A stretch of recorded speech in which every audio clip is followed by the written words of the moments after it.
We're back. We're back. And better than ever. Crazy times. Small, brief hiatus, but that's okay. Because we're here. There's crazy shit going on everywhere. There's no shortage of stuff to talk about. Well, you know, it can be tough getting boots on the ground evidence in Europe. Yes, exactly. So since you're back from Ukraine now, do you want to... Well, I guess on the flip side, is Ukraine part of Europe? Yes. Yeah. I think, yeah. But, I'm going to say Russia Ukraine would be is. Asia. I think that the western half of Russia, I'm pretty sure Moscow's in Europe. They consider really? Moscow. Yeah. I've heard interesting. people call Moscow the largest city in Europe before. Interesting. Yeah, I don't know where the actual dividing line is, but I would not have said that. yeah, I wouldn't have thought it either. And maybe there's some geography major out there that's going to freak out on us. Yeah, But yeah. I'm going with Moscow's in Europe, and there's some mountain range somewhere that they're going to say, nope. This Fuckers. hermit here says this is Asia. I don't like the fact that you could have a country with two continents. I don't like You've it. got me stuck. I don't like it. You've got me stuck. I'm saying Turkey for sure is that way. I was going to say, I always thought Turkey is Eastern Europe. Half of it is definitely in Asia. Really? Yeah. To pull up this map, because Istanbul is like divided. There's that little, I think it's called the Dardanelles. There's a little gap where you could go into the Black Sea. That little gap there is where Istanbul is, which... Oh, what do I know? Turkey is considered to be in both Europe and Asia. There As you a go. small part of the country lies in Europe, Thrace, while the majority is situated in Asia. There you go. You can see Istanbul is where the gap is there. Yeah. Yeah, I didn't really think about that. Yeah. Russia, Asia, Ukraine, Europe. Does it say that? Does it say Moscow's in Asia? This is just some fucking general map. Oh, okay. You know what? Let's hit it with a little googly search right now. Is Moscow...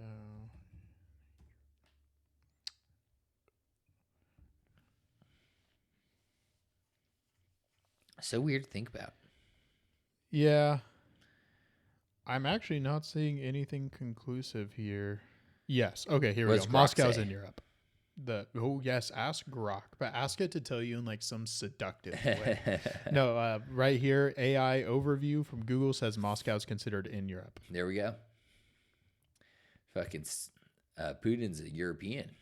No wonder he's soft. A European. No wonder he's soft. I'd like to fight Putin. Actually, because I know Putin listens to this. Yeah. Come here and fight me, bitch. Putin definitely listens to this. How do you feel about this?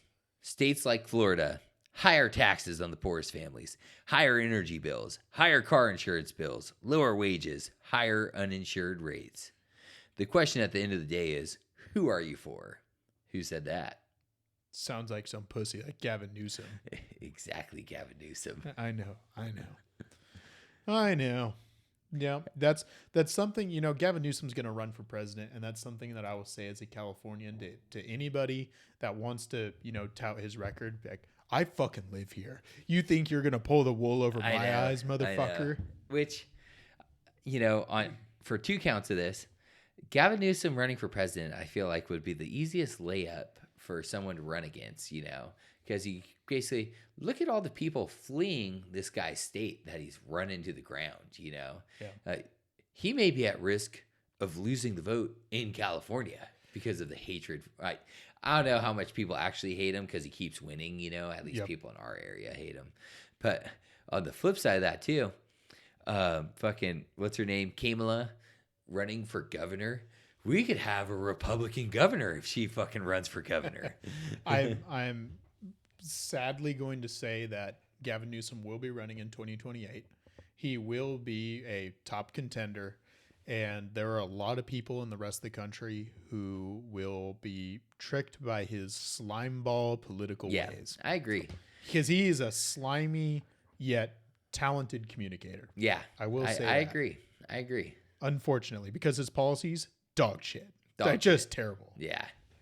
I just hope that the Trump-Vance regime, goes swimmingly enough to where Vance gets enough good repertoire with everyone to, pull off winning the next one. Yeah, continuation. Yeah. And then by then we have a different Democratic Party. But, Yeah. Gavin Newsom went on Charlie Kirk. He's trying to cozy up to him, trying to get, Gavin Newsom's running to the middle as quickly as he can. But we know where his heart lies. So did Charlie Kirk, did he go on Gavin Newsom's podcast, or was it the other way around?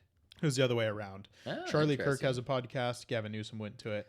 Was not confrontational at all. Essentially, just kind of cozied up to Charlie Kirk. I mean, it was not anything like you would have expected. The guy didn't grill old Gavin about how much of a slime ball he is. Well, Newsom ran to Charlie Kirk's positions. I mean, Charlie Kirk, and I could find the clip somewhere, but Charlie Kirk essentially says something along the lines of like, yeah, it's a shame that you guys allow men to play in women's sports. And Newsom's just like, yep, we shouldn't be doing that. And just imagine that for every issue you could imagine. It's a shame you guys tax your residents into living. Oh yeah, we should have lower taxes. It's just he sounds like a Republican, but we can all see the work he's done. Nobody's fooled for a second in our camp, but there are people across the country who will be fooled by Gavin Newsom. Mark my words. Yeah, I guess the only hope would be, or the hope would be, that there's so many people here in California, and I feel like Gavin Newsom we last voted for governor. It's what, every 6 years? It's every 4 years, but it's midterm, so it's 2 years off of the presidential elections. So he's in office till 2026. Yes.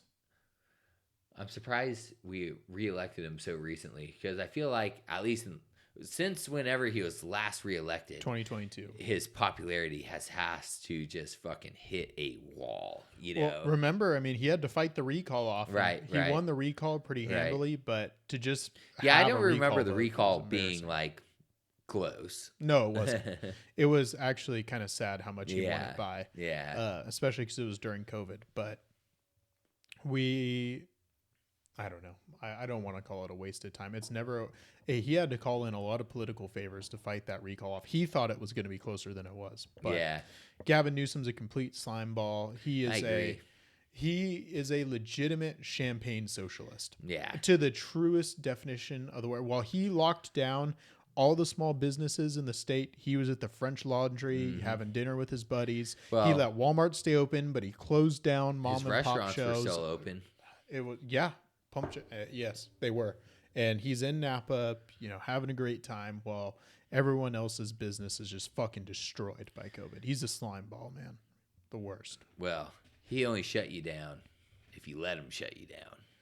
Well, if you lived in a city like LA, I mean, I don't know if you stood a fighting chance. Or San Francisco, but you're right. Up here, you're just desserts. Up here, in rural country, there wasn't much shutting down of anything. I mean, people during COVID, up here, people legitimately were saying, if Gavin Newsom wants to shut down my restaurant, he can bring the National Guard and march in here and shut it down himself. Because the sheriff's not going to do it. No. Worries were low. Yeah, 100% true. But that's good. It's a good thing about living in rural America. But I do feel bad for the people who lived in those cities and had their businesses destroyed because Gavin Newsom's a socialist. Yeah, for sure. For sure. No, you won't find a much bigger hater of Gavin Newsom than I. I would have never guessed. Because that guy's a scumbag. So Trump's State of the Union here. Did you get to watch some clips of it? You got a little idea of this thing? No, pretty much watched none of it. Nice. Perfect. I'm really glad we prepare for this in the exact same way. So you know what that means. It's time to opine. There we go. There we go. All right. I'm going to say it was his best one yet. Fair enough. And I'm going to say that. As far as State of the Union speeches go? Yeah, he's had 5 of them now. Yeah, you could have fooled me. Yeah. I watched none of them. Yeah, you see. This one, wow. Well, all you're telling me is it's time to pull up the clips. And I feel like I've seen, a couple 15-second videos, but I haven't really watched any of it. It was the longest State of the Union in the country's history, I think. It was Nice. an hour and 45 minutes, which Not is that. long. I mean, not all that long. It's longer than I would want to talk to Yeah. Congress. I think, though, it's But does he have other people talk to, or is it just no, him? State of the Union's just him. Wow, that's kind of long. Yep. So hour and 45 minutes. He did a lot. And I will say up front, I don't like this. It works, and he mastered it. I don't like when politicians use the victims of tragedies for political purposes. So, for example, he had, or I shouldn't just say victims of tragedies, but, people who've had hard times in their lives. He named a national wildlife refuge after a girl who was raped and murdered in that wildlife refuge, which is kind of spooky to me. Which Lincoln Lacken Riley. No, it was a different girl in Texas, and like I get it, it's a nice gesture and everything, but I just feel like that's a weird way to think of a wildlife refuge. Not a huge fan of that, to be completely honest. I mean, maybe if she was like really big into wildlife at that refuge. Yeah. Maybe. Yeah, I hear you. And then he had a kid who, with brain cancer. Yeah, I did see that. Made the Secret Service agent. Deputy Secret Service. And so what all that's designed to do is to have the Trump, do something nice. Republicans stand up and clap, and then the camera pans to the Democrats, and they sit there and just scout and look. I did see the clips of the Democrats, they don't even clap for a little kid with cancer, Yep. They just clap for Ukraine. Yep. And I don't like that, but everybody does it, and Trump does it really well. Yeah. So I thought it made the Democrats look bad. At least the move with the kid is, for political gain or not, at least it was crazy cool for that kid. Yep. One of my favorite one though of those optics, because he really did something for this person, which I really liked, was there was a West Point applicant in the stands, and his dad had been killed in the line of duty, and Trump announced there at the State of the Union that his application would be accepted, and he would that's be cool. West Point cadet. That is cool, because that's actually, that's within the commander-in-chief's purview. Right. The kid, did lose his dad in the line of duty. That really makes a difference for the kid's life. Like, I'm sure the 13-year-old kid, getting into the Secret Service, symbolically was really cool for that kid. But, being accepted into West Point's like a life-altering decision. Right. I thought that one was cool. But he did make the Democrats look bad, man. They're just really bad. And without video, it's tough to do the clip justice, so I'm not going to play it. But we are going to play this one here. And this was the hardest moment of any State of the Union, probably ever.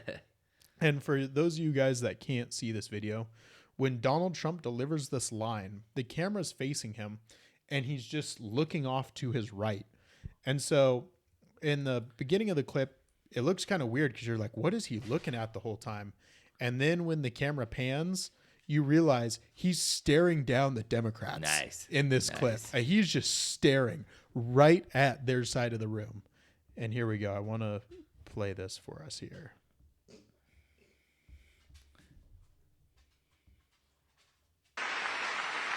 The media and our friends in the Democrat Party kept saying we needed new legislation. We must have legislation to secure the border. But it turned out that all we really needed was a new president.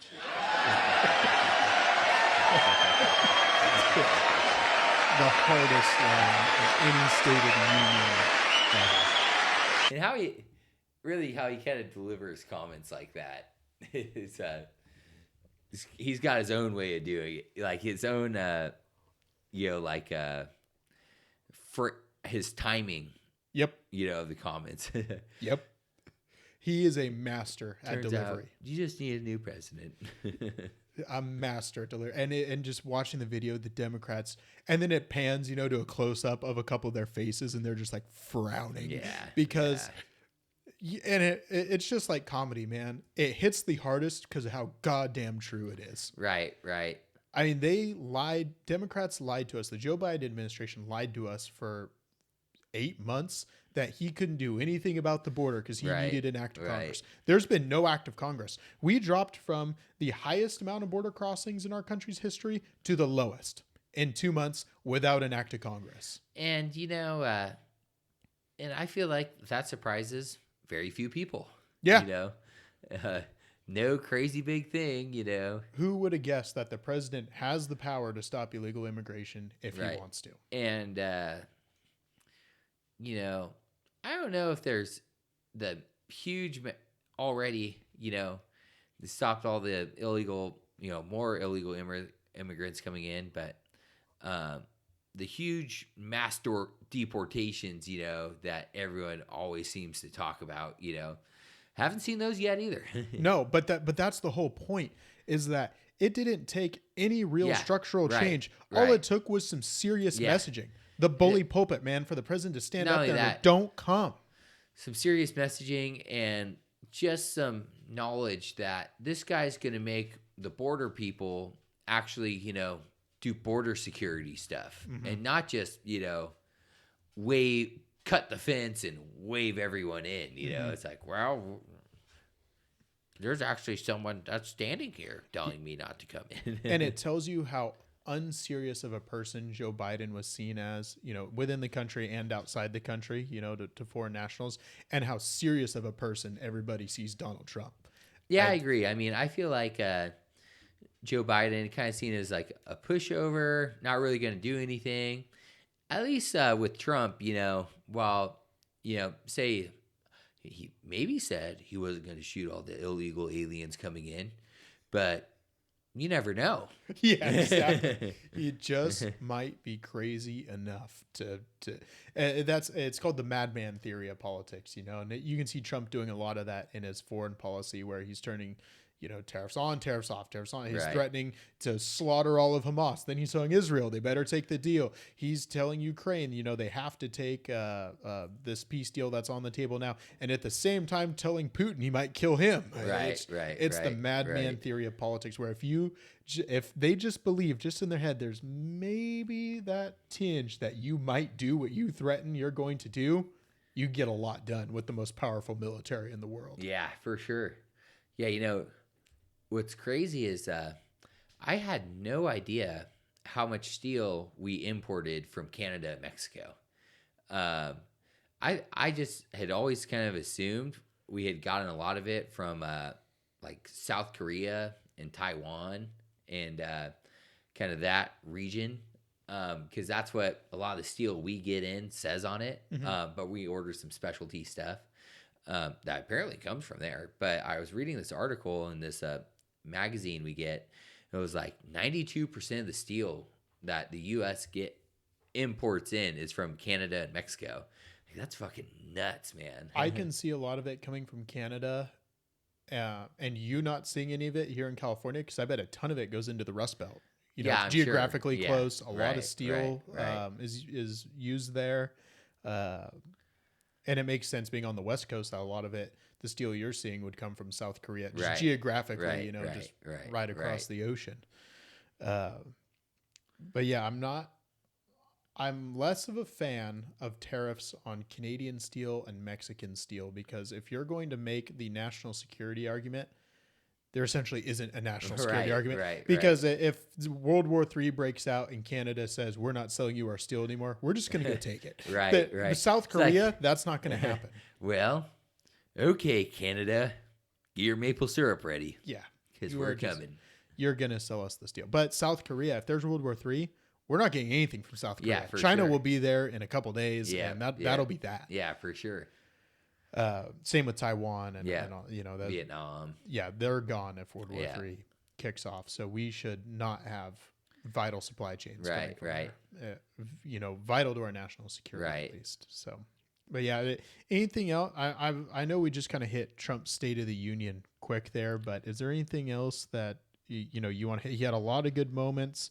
The Democrat Al Green got kicked out for grandstanding. He looked petty. Looked like Al Green is an idiot.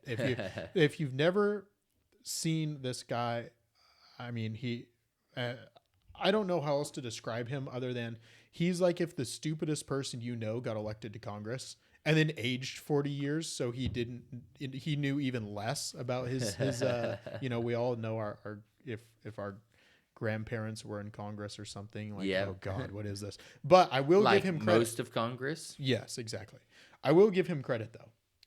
Best ties in all of Congress. He's been that way forever. There we go. He has the greatest ties ever. And I love that about him. And that's literally it.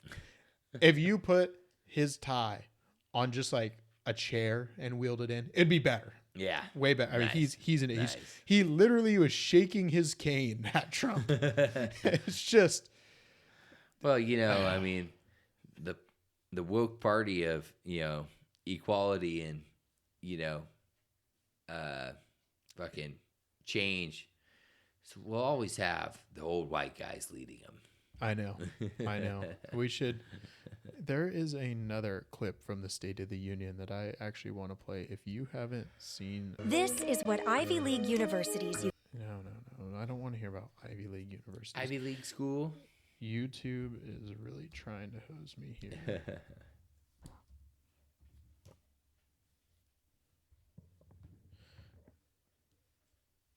Okay. Here we go.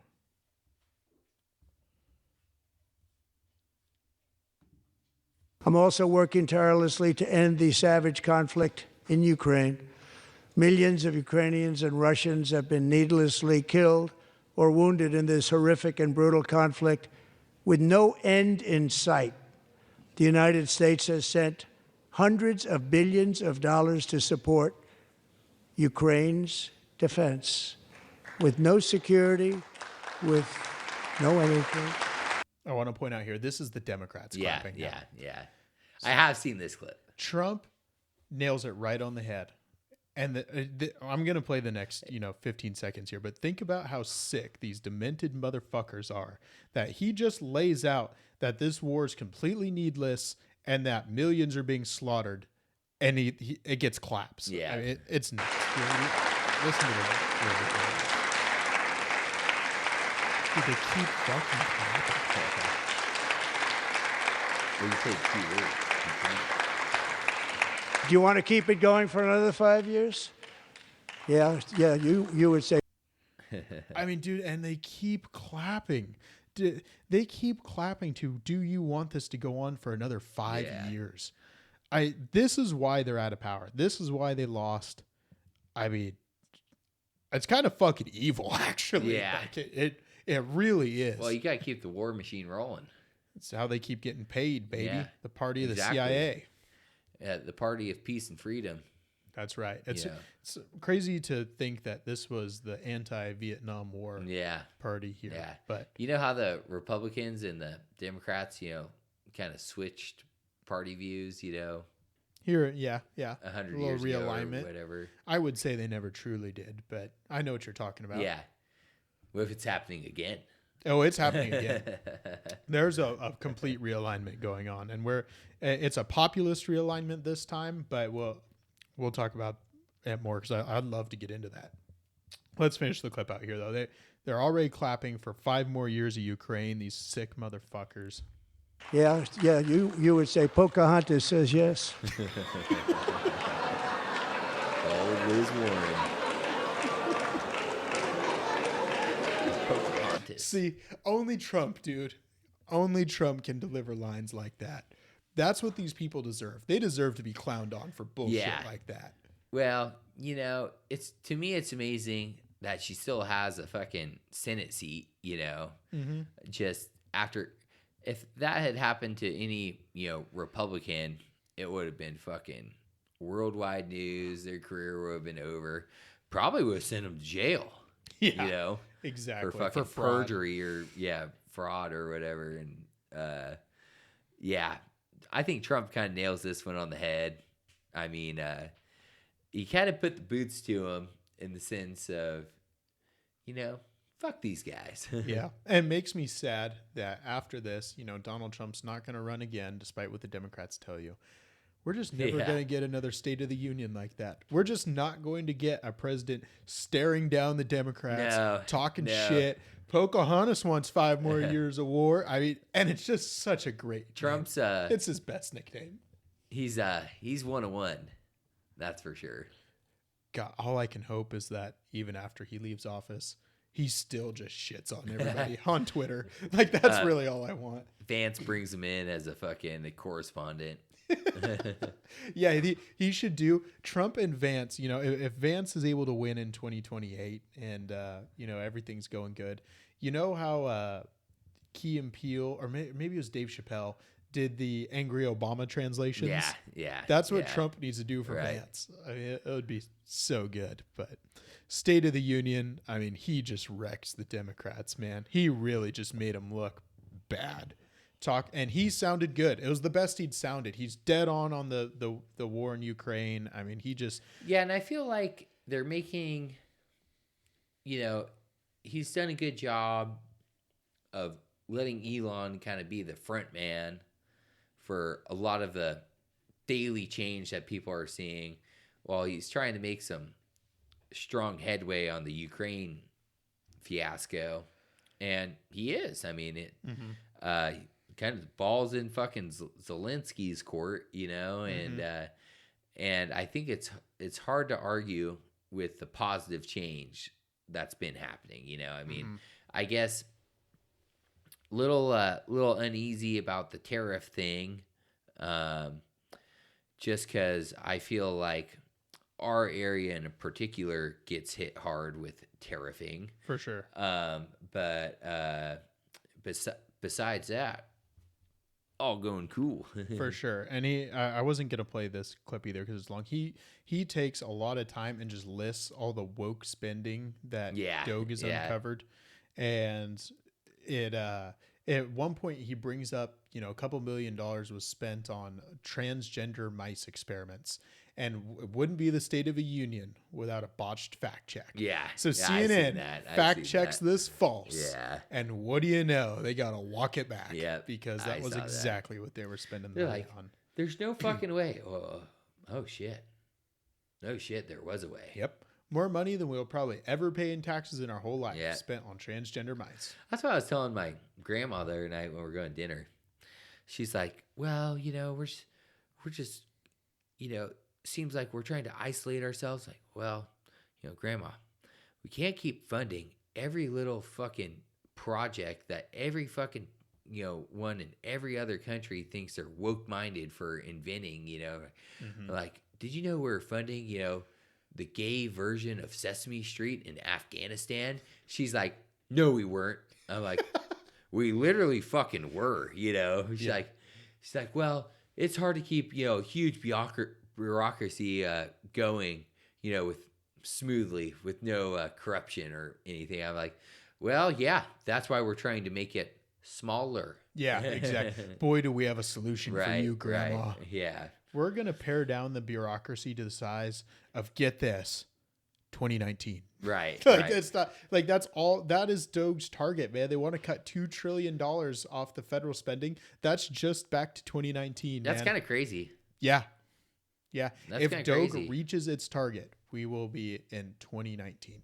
Is that like their end year target or a 4-year term target, or that's the end of year? It's next year in July. So does that put us at like are we even close to coming to a break even on the year, or no? Fuck. No. We weren't breaking even in 2019. I mean, even if Doge cuts $2 trillion, our debt will still be in a spending deficit. Good. They got 3 more years. $2 trillion every year might get us there. Their target was to close up shop. Doge to only last for a year. Oh, but, really? I mean, I'm kind of with who was it? Mike Benz on Joe Rogan. I mean, he thinks this could be a 50-year project. Yeah. I think that's more like it. Right. I the would 1 year thing with that. I don't like that. Nope. I think we need to keep, to me, and I've had this opinion for many years now. If you're an elected political official that's serving, you know, in DC, and there's a deficit during your term, you're no longer eligible for any reelection. I like it. I fully endorse this because even in times of war or something, issue bonds or raise taxes. Right. And if people don't like that you raised the taxes, they're going to vote you out. Right. And then the next Congress will reduce the taxes. Right. You shouldn't be able to fund goddamn wars with inflation anymore. Yeah, not only that, but well, if we weren't always operating at a loss, and maybe we saved some money, had a little surplus, that could be your little war fund, And I was debating a friend of mine on Ukraine, and the math actually works out to, with just the money we've spent in Ukraine so far, it's over $500 per U.S. citizen. Yeah. So that's every man, woman, and child. And so his response. So it's not like 3,000 for every taxpayer. Or is that the rate? Or probably? I think there's one taxpayer for every 3 people, something like that. The workforce participation is only half, but that doesn't count children. Yeah, I think it's even more people per taxpayer. Oh, really? I thought it was like 1 to 5 or some shit. That sounds high. I don't know. We'll figure it out. But either way, so that brings me to his rebuttal. He says, well, the tax burden isn't evenly distributed amongst, poor people versus rich people. Rich people pay more. Right. And my response was, taxes haven't gone up for this war. We paid for it with inflation. Right. And that disproportionately hurts poor and middle class people. So the poor and the middle class have shouldered the majority of the burden of this war. Yeah. I can't say I like it. It is. I got no response to that, believe it or not. But can't say I like it. And so let's actually transition to Zelenskyy in the Oval Office here. Damn it, my random Google search didn't really give me the number I was looking for. Let's take a look. Let me see if I can find. Oh. Let's just do workforce participation rate.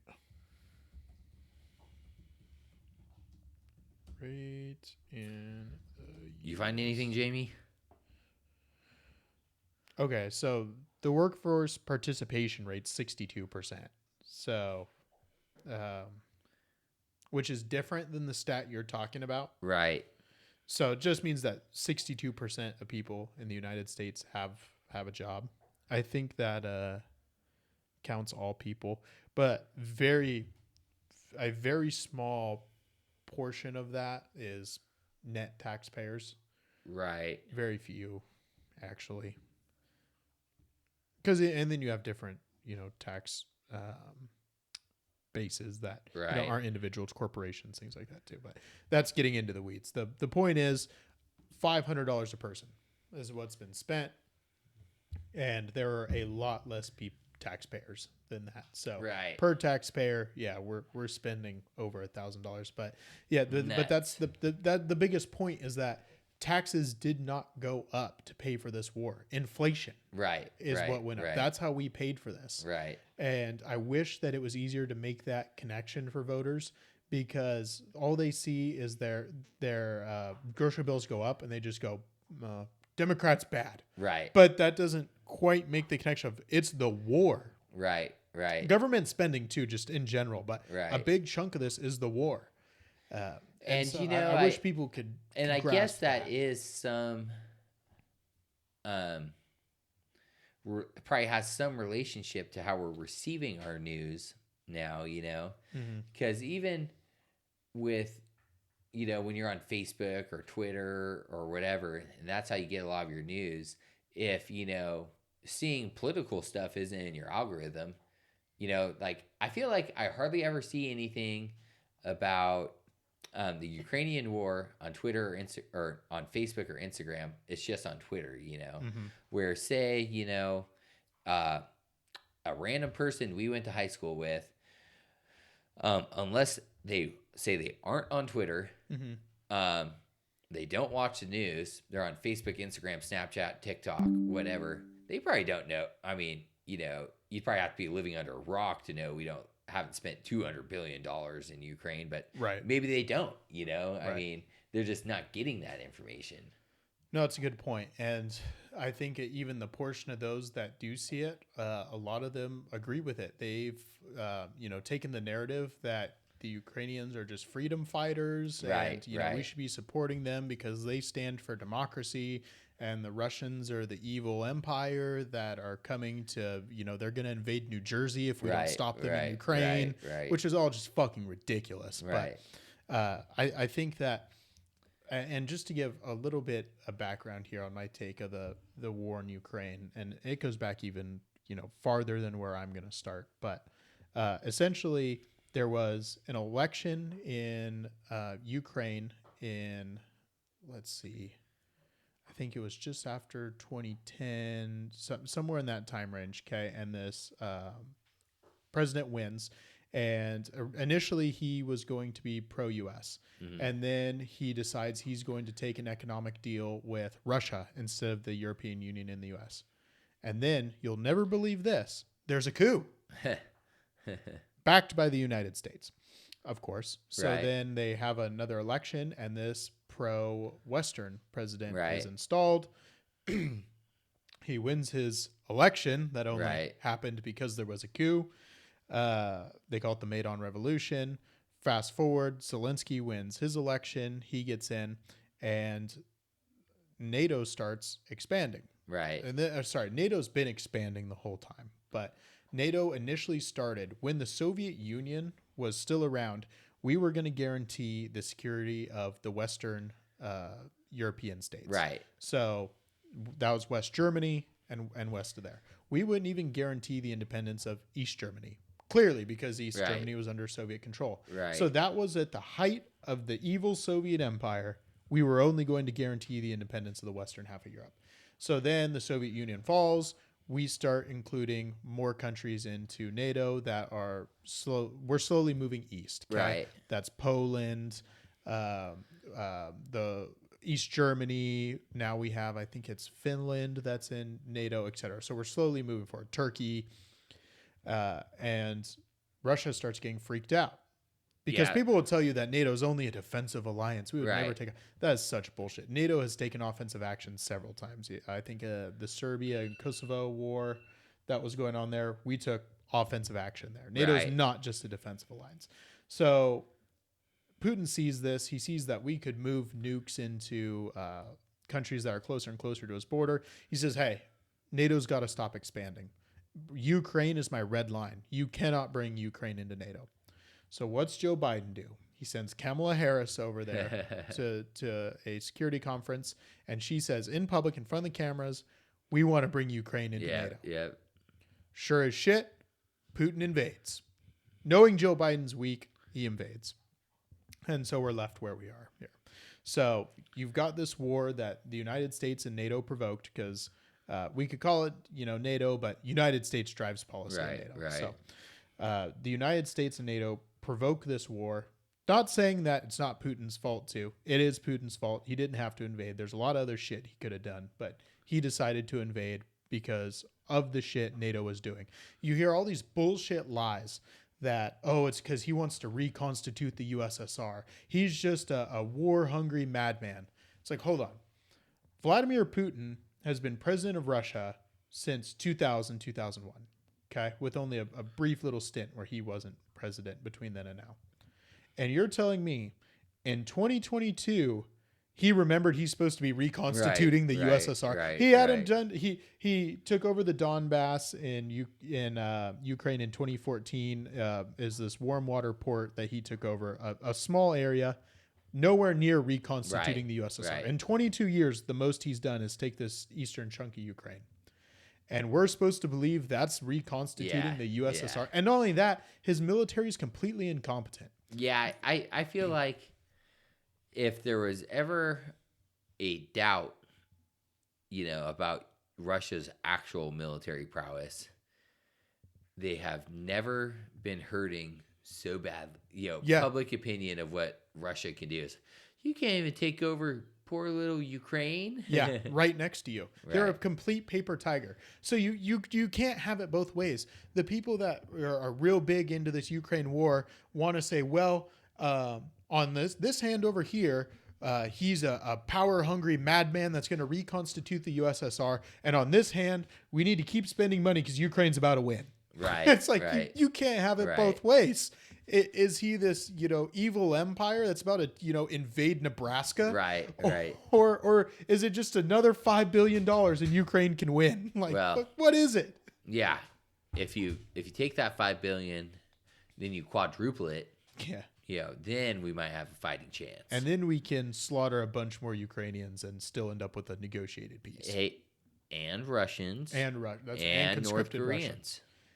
Yeah, maybe even North Koreans. Allegedly North Koreans. We'll see. I thought they captured some North Koreans. I heard they did, but it's all propaganda, man. Yeah. If Russia uses propaganda, let's say it's all lies. Okay, let's say Russia lies and says the North Koreans have joined the front. Then the Ukrainians just go lie. Yeah, we captured a bunch of them. And none of it's fucking true. That's how this propaganda shit works. But I've seen some kind of ridiculous reports that the North Koreans just got to the line and just all took off. I could see that. Yeah, I can tell you. Run! Yeah. Shit, get to the other side. Get to the other side. But it's just we're Ukrainians now. This whole thing is fucking ridiculous. Putin, if Putin's goal the whole time has been to reconstitute the USSR, and in 22 years he built this military, he's got to be the most incompetent world leader there's ever been. I mean, Joe Biden would be taking a back seat to this guy as the worst world leader that there's been in a long time. None of it makes any goddamn sense. Putin says he invaded because NATO was expanding to his borders, and we clearly said we wanted to bring in Ukraine. Right. The Secretary General of NATO said, I don't think he realized what he was admitting here, but he said, Ukraine or President Putin, before he invaded, sent us a treaty that essentially just said, put in writing, you won't try and bring Ukraine into NATO, and I won't invade. And this motherfucker brags. He says, and you know what? We didn't respond because we don't take anything from Putin. It's Right. Really? You just kind of gave away the whole game, buddy. Right. That's all we had to do is say, no. Yes. All we had to do was say, we don't want this country in NATO, that we don't want in there anyways because they're fucking corrupt as shit. No. But you forget. Joe Biden actually did want him in NATO. I don't. You know what? All Joe Biden wanted was to be in bed by 6 o'clock. That's more like go to Denny's for the senior special. Kamala wanted him in NATO. Yeah. That's why she told the world. I think it's more the generals, the CIA, the deep state wanted him in there. I don't think Kamala Harris was the one calling the shots in the Biden administration. I think she's too dumb, to be honest with you. Yeah. Or she's got everyone fooled. Oh, Willie Brown's really calling the shots. Yeah. Fuck. Yeah. I didn't even think. God damn. We're going deep. I got to go get some tinfoil. Hold on. I'll be right back. Okay. This episode is sponsored by Reynolds Wrap. Let's look at this video of Zelenskyy coming in. So Joe Biden's out, obviously, because in part because of this Ukraine war. I wish there was a video, and maybe there is. If there is, I haven't seen it. Trump and Zelenskyy shaking hands, then Trump just hitting him with the pull in. I wish there was something like, and he would too. Zelensky's, I don't know. They make fun of him for being short. Maybe he's like 5'5" or something. I don't know, but I will say, I wish he would wear a suit. I don't think it's that big of a deal. A lot of people made a big deal. He's not wearing a suit to the White House. I would wear a suit to the White House. I think he should, but. I feel, and I talked to Kelsey about this. She's like, well, I don't think it's a big deal. We both didn't think it was a big deal that he didn't wear a suit. But I also think it's a matter of knowing who you're going to meet. And if you're asking someone for help or money, catering to what they want. That's a great point. And Donald Trump wants nothing more than someone who's TV ready. Yeah. That's it. He wants you to look good.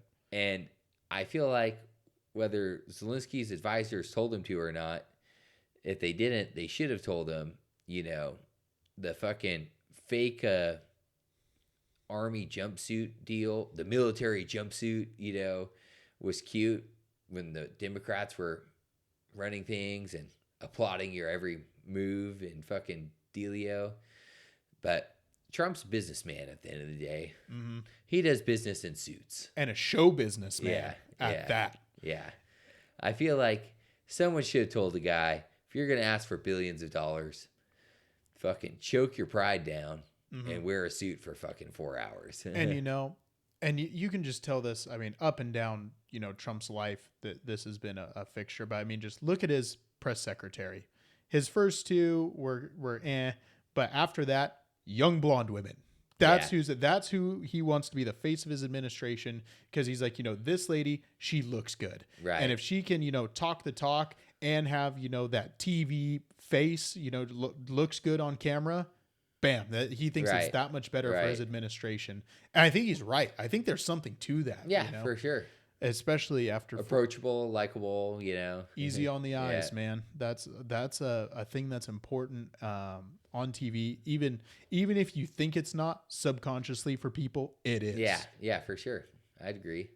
So let's look at this little video here of Zelenskyy, J.D. Vance, and Donald Trump all kind of talking shit. And I know this video's gone viral like 100 times, but fuck it. Let's listen to a little bit of it. Because Zelensky's he's such a motherfucker in this video. I don't fucking get it, man. I signed with him the deal. I signed with him, Macron and Merkel, we signed ceasefire. Ceasefire, all of them told me that he will never go. We signed with him with gas contract. Yes, but after that, he broken this ceasefire. He killed our people and he didn't exchange prisoners. We signed the exchange of prisoners, but he didn't do it. What kind of diplomacy, JD, you are speaking about? What do you mean? I'm talking about the kind of diplomacy that's going to end the destruction of your country. Yes, but if you Mr. President, with respect, I think it's disrespectful for you to come into the Oval Office and try to litigate this in front of the American media. Right now, you guys are... So, this is, I think, the important part right here. This interview was not hostile for the first 40 minutes. Right there, you hear Zelenskyy call him by his first name. He says, JD, which is kind of disrespectful and, in front of the cameras and everything. And then he starts trying to badmouth the deal. He's saying you can't negotiate with Putin. You can't negotiate with Putin. Right. And to JD Vance's right point here, he's like, you can't fight him. So what are you going to do? Without us, he's going to roll over you and we're not going to be your baby daddy anymore. Like, that's the whole fucking point, dude. And you can just tell by the body language, Zelensky's all tucked up. And so let's play the rest of this here. Going around and forcing conscripts to the front lines because you have manpower problems. You should be thanking the president for trying to bring it into this conflict. Have you ever been to Ukraine that you say what problems we have? I have been to. Come once. I've actually watched and seen the stories, and I know what happens is you bring them on a propaganda tour, Mr. President. Do you disagree that you've had problems bringing people into your military? And do you think that it's respectful to come to the Oval Office of the United States of America and attack the administration that is trying to prevent the destruction of your country? A lot of questions. Let's start from the beginning. Sure. First of all, during the war, everybody has problems, even you, but you have nice ocean and don't feel now, but you will feel it in the future. God bless. You don't know. That's the point that I think you were going to make. Go ahead. Do you want to hit that? Oh, so all I was going to say here is that he's making the same case that the insane, leftists make, that if we don't stop Russia and Ukraine, they're going to be invading. They're going to be, on Liberty Island, ripping down the Statue of Liberty. We're going to be fighting them for every. They're going to be invading Nebraska. It's fucking stupid. What I really loved is the deep conspiracies that all these elite know there's going to be some world destruction event happening where we merge back into a supercontinent. I like it. You need to get more into your conspiracy videos, Derek. I like it. We're gonna have an ice age, and then they're gonna invade us via the Arctic Circle and come through Canada. Okay. I like it. Yeah, the threatening. Whenever I heard that, like, what the fuck is this guy talking about? Like, if they're gonna invade they got a long ways to go before they come mess with the big dogs, Yeah. You got a whole continent to fucking conquer before you come over here, And they can't take Kiev. Yeah. Yeah. What? Say, Ukrainian guy, Zelenskyy, we're only fighting Russia right now with some of our money. Yeah. Haven't even put any manpower to this thing. and you know what? I'm gonna give him a little benefit of the doubt here, because it's already crazy that you think that in front of the media, we had just watched, he starts this shit. Okay. Right, JD right. Vance I and agree. Trump don't ambush him. He Right. starts this in front of the media in a language he barely speaks, decides he's going to try and alpha Donald Trump. Yeah. Like, yeah.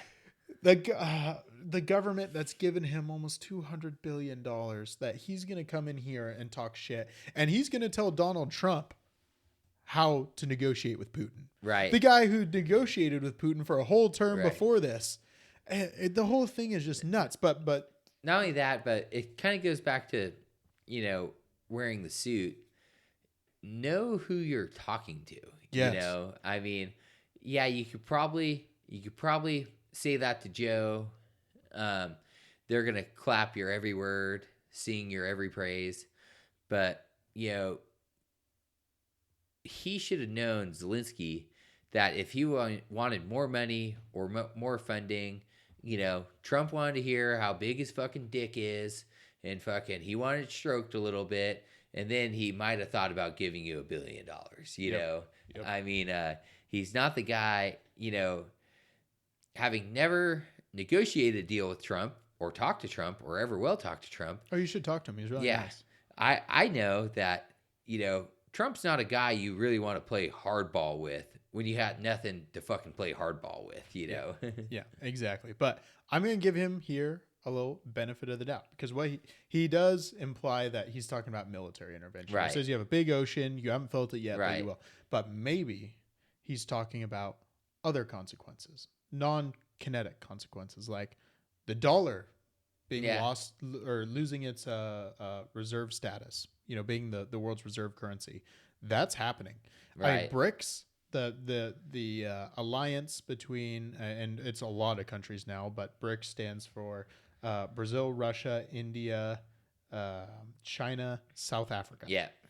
And what these countries are doing is they're trying to avoid having to use the dollar as the world reserve currency.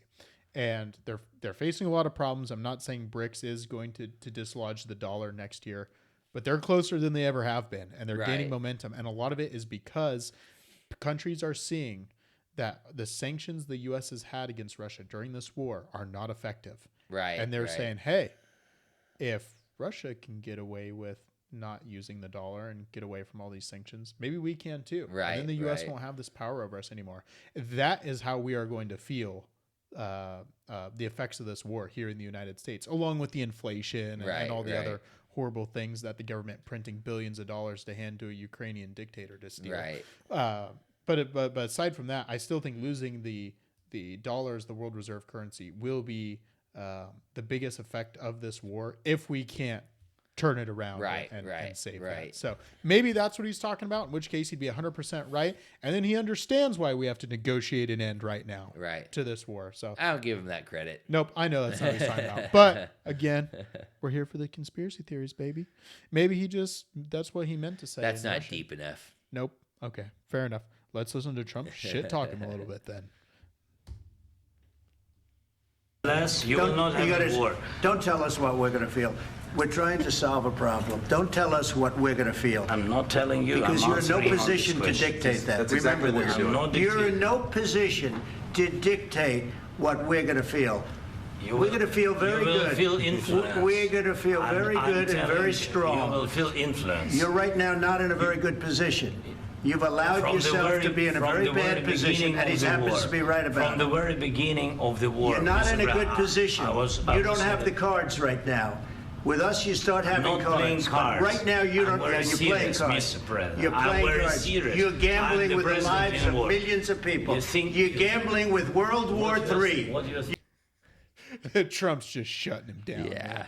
He does it Yeah. right. But you kind of see there what I was talking about. Zelenskyy says, I was talking about influence. I was talking Right. about influence. Right. In which case he might be, if that's what he was thinking in his head, that we're losing our influence in the world, he's right. Right. Which is So- why we have to end the war.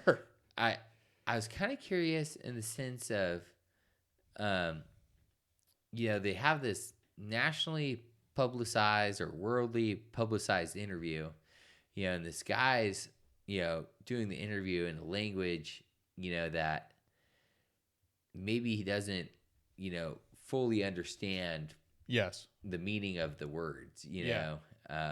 You can kind of see that there when Trump says you don't have the cards. He Yeah. doesn't understand what the we're saying not means. playing cards. Yeah, he It's takes like, it literally. yeah, Like he, right. he doesn't understand that that's a metaphor. Right. Which is common when you're transitioning Yeah, between for sure. languages. Yeah. Don't blame him there. So that was one thing I was kind of surprised with, and especially that line in particular. I'm like, does this guy even know what he's fucking saying? No, he really doesn't, which Right. just makes this confrontation even more crazy. Right. Like if you're in a back room with some translators, you can get this point across pretty quickly. Right. And cleanly. This Not was only that, ugly, but man. was, just for Zelensky's sake, hey, once again, know your crowd.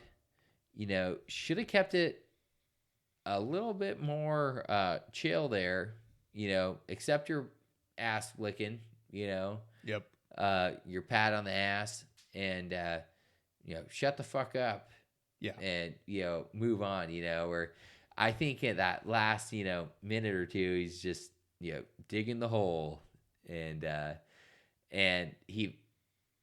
it is, I'm sure there's some miscommunication being involved there, but I think he also tried to fucking, big dick the guy who's so egotistical about anyone big dicking him, Famously. Yeah, famously. Nope.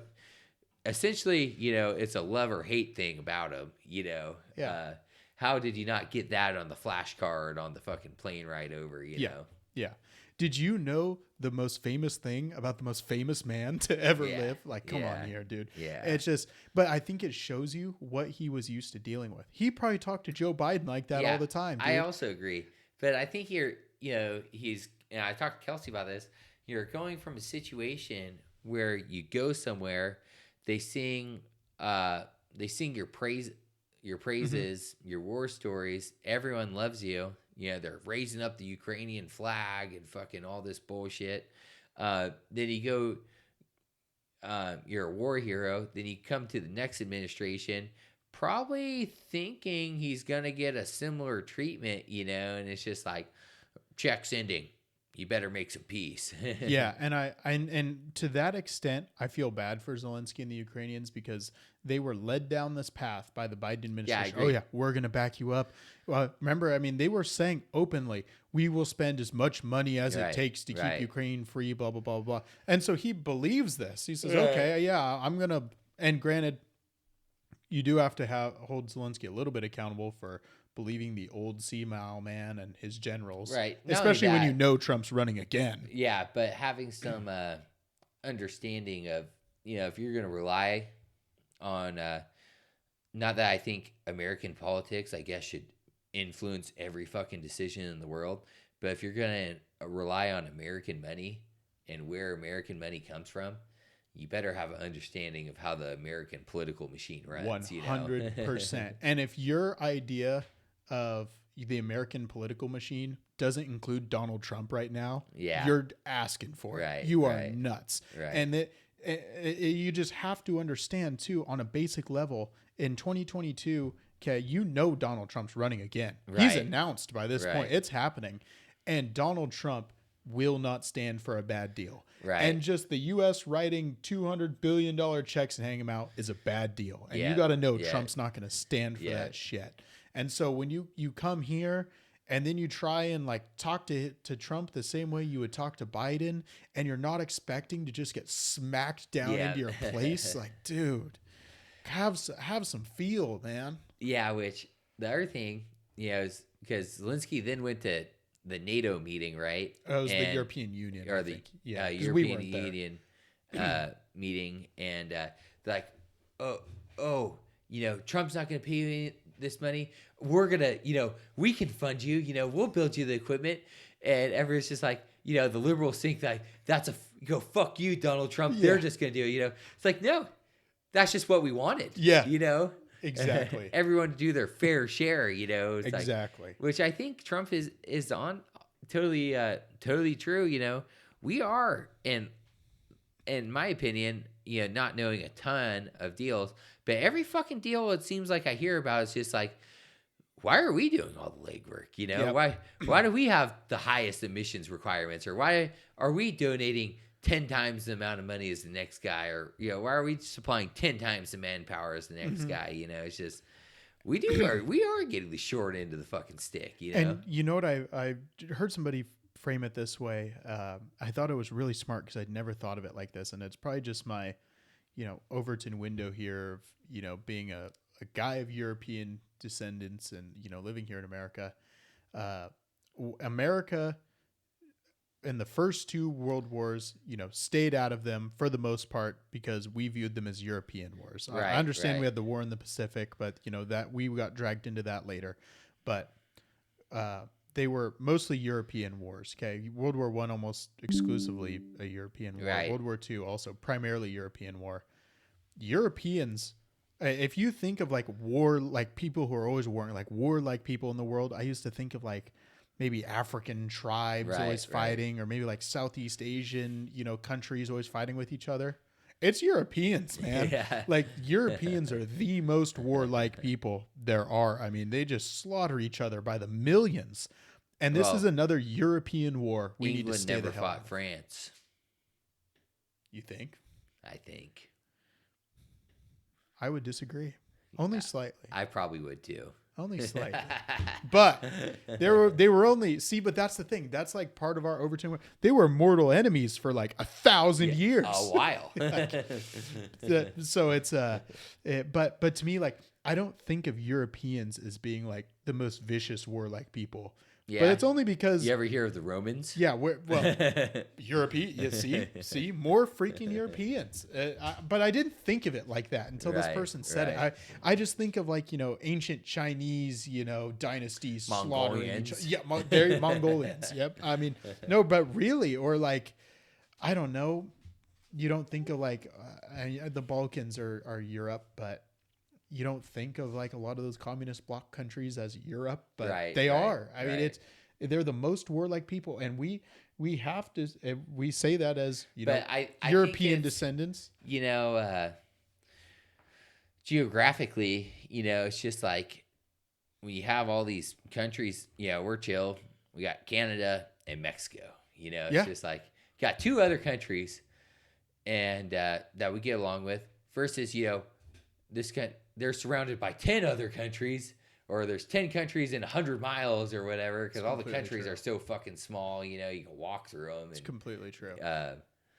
And for us, it's like, oh, what's Canada going to do if they go to war, Fight us with their maple syrup? Yeah. And part of that, too, though, is the hegemon dynamic, where what Europe does not have is one completely dominant power. Right. And they've kept it that way on purpose for centuries. If you read back like old Napoleonic texts, they did have one dominant power at one point. But no, hear me out here. Hear me out here. Yes, for like decades at a time, they will have like a dominant power. But then the other European countries band together and tear them down. They're like crabs in a boiling pot, man. Right. And so Austria and France were like this for a long time. They would go to war with each other. France, Napoleon would completely dominate Austria, sleeping in Vienna in the emperor's bed. Right. And then he would just give them all their land back. Because the whole idea was if France completely annexed Austria, then there would be no one defending France from Turkey and the Ottoman invaders. And if he invaded Prussia and just annexed that, then there'd be no one to defend France against the Russians. It's all this balance of power, and it always has been in Europe. And what that creates is a lot of wars. Whereas North America, like you're saying, there's a hegemon. It's us, baby. And so there's no wars. If there's the big kid on the block, you just fucking go with what he says, and everyone's chill and cool. You can build your society, and you got to deal with us meddling in your politics. That is part of the deal. But there's a big gain from that, is that we haven't had a war on this continent in 150 years or something. Whenever the American Civil War was the last one. The flip side of that is, okay, say Canada invades. It's like, well, Canada, say goodbye to Canada. Yeah, but that's what makes it so peaceful. Is they're just like, America, you're the hegemon. Let's be as cool as we can. You might have to deal with us talking shit about tariffs. but you could be Afghanistan. Right, Like, right. Or right. you could be Ukraine. Right. Or you could. What gets I mean, me it's about just- the tariff thing with Canada is everyone acts like Canada doesn't have some crazy high tariffs on U.S. products. Oh, they do. Specifically like milk, eggs, and there's a couple of other like random ones that are just like Cars. They're crazy. Yeah, cars 25%, but milk and eggs is like 300% or some fucking shit. Well, the reason that is because during the Cold War, we used to allow these countries to tariff us so that their economies would be stable and they wouldn't be subject to communist revolutions. Yeah. And that's just something that after the Soviet Union collapsed, we never did away with. Right, And we right. probably should, because there's no reason for us to subsidize these economies anymore. Communism's not the threat that it Right, used to be. Right. So we don't need to do that. And I think, your point of, this continent being so peaceful for so long is really what pisses me the most off about Mexico and their, cartel problems and the drugs and everything. It's like there hasn't been a war on this continent in generations and generations. Like, why can't you get your shit together and stop sending drugs and all this crap? Why can't you be a more stable country? Mexico's Right. borderline a failed state, Right. man. Like there are a lot of parts of that country the government has no control. Yeah. The cartels run it.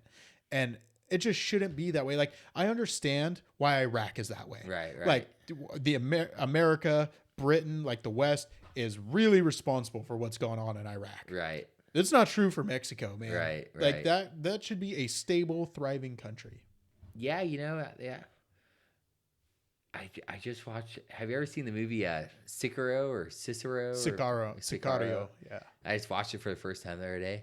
Fucking crazy, dude. I'm just like, it's pretty nuts that that shit is actually going on. Yeah. I mean, Yep. it's crazy, and it is totally war torn. What's even more interesting to me has always been when the one major drug cartel / leader was in charge. Like, everything was way more peaceful because everyone, he had enough power, and he was like, he kind of viewed the illegal drug trade thing, he viewed it more as a means to an end. business than as a show of power. Where now that now that he's in jail or whatever, It's devolved into yeah, a it's power struggle. devolved back into the standard gangster trying to fucking chunk out their small piece of power. Where he never would have allowed. Like, this was a couple years ago, but there's some videos, and I think that they still pop up occasionally. These guys are fucking shooting their machine guns at the tourist plane taking off. Where it's just like, those guys probably would have been beheaded under the other guy, Right. the other guy, because he's like, why the fuck are we fucking with tourists? Like, they're where we get the money from, Right. Imagine that. And there is, it's kind of a microcosm of what we were just talking about with the hegemon. There's no power vacuum, and then you get peace. And that's not, we associate our standards of democracy with the only way peace can happen, but it's not true. And granted, I think it's the best way to have peace. It's statistically the most stable way to have peace. But I look back to, the Napoleonic era again, where you have a monarch, he declares himself emperor. And yes, he involved himself in a lot of foreign wars because he was upsetting the balance of power in Europe. Right. But a lot of people, he did a lot of good things for his country. Right. And, internally, there wasn't strife. He wasn't putting people in gulags. There was Right. complete, I shouldn't say complete. For those standards, there was very high levels of freedom of speech. There was a lot of gender equality for the time, a lot of economic equality. He essentially invented, what we know as property rights today. Right. He did all these things that we would associate with like a free democratic society. Right. And he was an emperor. Right. And granted, with the foreign wars, it wasn't a lot of peace. But again, I think that's because Right. Europeans are more just warlike. I think the it's a real all-powerful point. monarch can work out well until they get the second gen, 100%. or they get old and fucking crazy, or 100%. you Napoleon name III it, was, but- and even Napoleon himself, was kind of a failure in the end. His foreign wars were his undoing and the undoing of his country. It's for sure. and his, I think it's his, it was his great nephew, I think, was Napoleon III, who also was emperor of France later, and also failed. If I've got my French history right there. But no, you're 100% right. The dictators, so the dynasties slowly Goes drop pretty off. well till it doesn't. Yeah, till the main guy takes over for a reason, probably because he's the most competent at some Yeah, level, whether it's right, brutality right. or in Napoleon's case, it's a lot of different. Like I say brutality, I think of like Joseph Stalin. I Yeah, think of like yeah, Pol Pot. right, I think right. of Hitler. Napoleon was a little bit different vein in that he actually valued the lives of his own people and Right. really tried to build something important in his country and long lasting. He failed, Right. but that's a far cry from putting millions of your own people in gulags Yeah, and for sure. concentration camps and Right. horrible shit. So it's an interesting point that sometimes peace can come in different forms of government, and just because a country's not a democracy doesn't mean that there can't be peace and prosperity. Yeah. I think, definitely in Mexico's case, I mean, man, I feel like that, not that I know a ton about Mexican politics, but it seems like drugs run everything, but it seems like there'd be enough going on just through the tourism thing to where you can kind of get some stable shit going on. But I guess maybe it's just a drop in the pan, or just the rich in Mexico get richer, Yep. It's driven by the money, man. When you have Yeah. a weak state, there's a power vacuum, and someone's going to fill that. And in Mexico's case, it's the cartels. Yeah. And unfortunately, they're violent, and there is not one cartel hegemon. I mean, if you look, my buddy just sent me, and this is a little off the topic here, but you've got to see this picture of the, Myanmar's been in civil war. It's formerly Burma, and they're still in civil war right now. One of the guys I went to school with is from there, and he actually got deported back to there. Look at this picture, and I know the people on the cast can't see it. It's probably a map of 20 different armies. These are the different factions fighting in the civil war in Burma right now. Oh, shit. Each one of those colors is a different army, Oh, yeah. Damn. and those red dots are battles. Huh. That's nuts. And so that's just why a failed state like this with 20 different armies and civil war is just there's no peace anywhere Right. on the horizon. Right. You got to have the hegemon, man. And we would like it, in our view, to be a limited state. Yeah, right. That's really determined by the people. But some of these countries, man, that's not their culture, and that's not in the cards for them right now. Not their culture, and maybe not good. And even if it was, maybe it wouldn't solve what they immediately need, which is less bureaucracy, more one guy running the show, getting their shit together. I've heard a lot of people say, talking about South American countries, that a lot of these countries that are failed states, that are essentially narco states, would be better off with a left-wing socialist government to try and redistribute the wealth that really has been ill-gotten, acquired through violence, to lift poor people up to where at least they're not starving, and then transition to a limited state republic, more what we consider to be more right-wing. That is the most painless transition for a country like that. Because if you think about it, like if you're a narco state, you don't really just jump to like a libertarian limited government, model. Right. Without having some serious, I use the term reparations, not in the U.S. sense, but like, if the narco state collapses and the warlord that just murdered your family and took everything you had just puts his hand up, we're a republic now. Great. We can all live in peace. Right. But no. Right. No, there's going to be some revolution here. And I think it's like you're saying, it's cultural in the sense of that's how they're not used to doing things. They're not used to voting for a leader, as a strong man leads, or guy with biggest gun leads, or whoever, And a lot of people might not be educated, which makes elections like logistically difficult. Like if you can't read, how can you have fair elections? Like I think there's some figuring out to do. Yep. We're not solving it today, but that's why we're going to be back next week. That's true. Got anything else for the people? Keep fighting the good fight on Grok. for the good of the order, baby. Turn on sexy grok voice or something and get after it. Trump's out there fighting for us. Let's go do it, baby. End the Ukraine war. And with that, we're out.